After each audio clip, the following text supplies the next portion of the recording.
Thank you for waking up with Happy Ass, where we come together to grow in mind, body, and spirit so we can go out and make the world a brighter and sweeter place to live for ourselves and for others. So glad to hear. You know what? I just thought about something as soon as I said that, ourselves and for others. The thing that we forget in life is we do have to tend to ourselves, then we can tend to others. It's all the process. It's all a part of that balance word. Y'all, I used to get mad when people talked about balance. I used to pure get mad. I get aggravated. You know, I'll be honest with you, Hugh got mad when he saw the stop smoking commercials because it touched something in him. It told him, hey, I need to do that. I think that's what happened with me, balance. When people started talking about balance around me, or my friends way back in the day, people would always give me things about busyness. I get these little books called Little Miss Busy, and and people I know, I think my sister-in-law would tell me a book about women who do too much, and every time I turned around, that's what somebody was saying to me, and it really aggravated me because I thought, don't they know I'm working hard? I'm doing what I got to do for my family. Blah blah blah. I couldn't hear it. So I'll tell you something. I told you the other day a couple of verses that I think it's so funny that these verses are in the Bible, and I had no idea. Maybe I didn't want to know. So let me find them so I can read them to you. And I still can't find the other one that I wrote down that's really, really abrupt. And I thought, oh my gosh. This is one from Ecclesiastes. It says, man should enjoy what he has worked for. It is God's gift. And then the other one that I told you the other day from Psalms, a relaxed attitude lengthens a man's life. I just love that. I think that's so cool. Here's one more. Oh, I love this one. Psalms 127:2. It says, it is senseless for you to work so hard from early morning to late at night. God wants his loved ones to get their proper rest. That is just, did you ever know that? I never knew that. And so this week, the last few days, we've talked about when, and then thinking like when everything settles down, I'll be okay. When the kids graduate, when I get my master's degree. And I used to think that. I used to think, because I went to school, and I see Karen on here. Karen remembers this. I went to school, y'all. Oh my gosh. I went back to college, and it took me 7 years to get my degree because I had to do it between work, 3 children, all those things. I just had to do it as I could. And I was constantly working. I was going to school. I was doing that. And I thought, when I get my degree, when I get finished with school, things will settle down. Guess what? Things will never settle down until you settle down in your own heart and your spirit.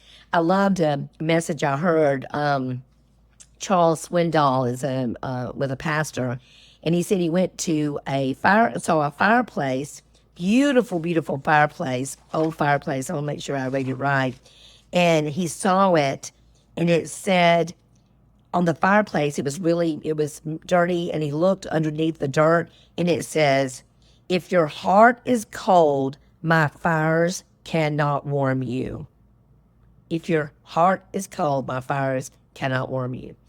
And this is the thing. When we're living an unbalanced life, we just get all crazy inside. Our heart kind of becomes cold, and we kind of react to things instead of respond to things. And I love the story also that Pastor Rick Warren's wife talked about, said that she and her husband both are really bad about maintaining things.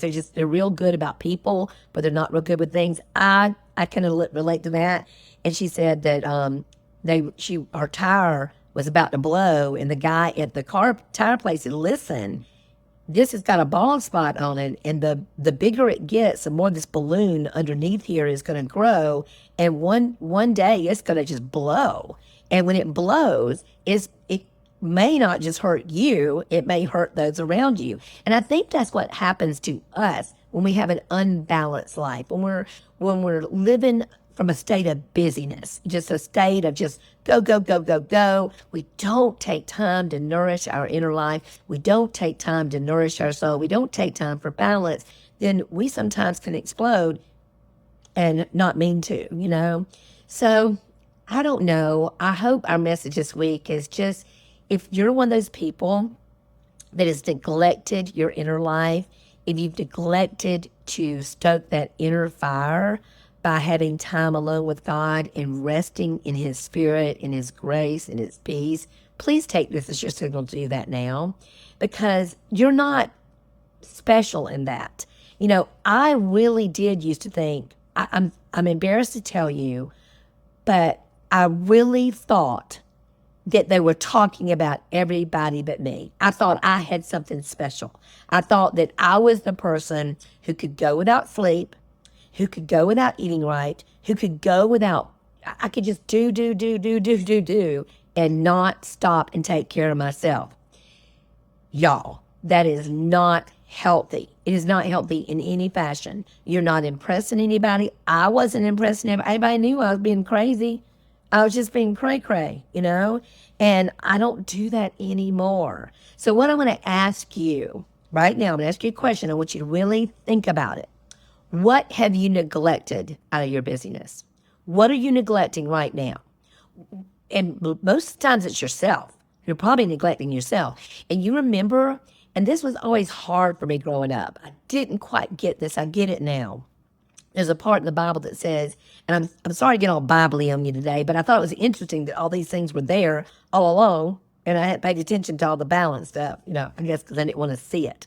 I guess what does it say when the student is ready, the teacher will appear? I think that's what happened with me. It says that you love others as you love yourself. You love others as you love yourself. Well, if I love others as I love myself, that means I must first have to love myself.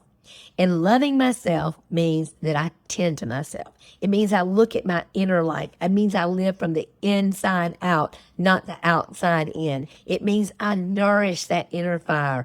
I nourish my soul. And in so doing, I can have this amazing life.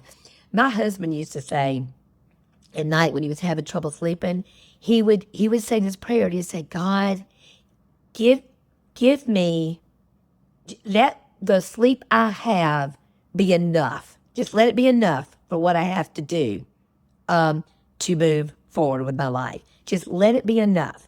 And so I heard Rick Warren say this, and he says, I have just enough time to do God's will.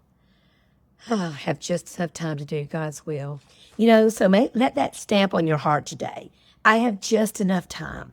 And if I have just enough time to do what I'm put here to do, then I need to take time for rest and nourishment, nourish myself. All right, so here we go. I nourish my inner life. I nourish my inner life. I nourish myself. Loving myself allows me to love others. Loving myself requires that I care for myself. Finding balance in an unbalanced world is not easy, so I do it daily. I live from the inside out. I do things that enlarge my soul. I do things that nourish my inner fire. I tend to my inner fire on a daily basis. I commit my life and my calendar to a God of my understanding, and so it is.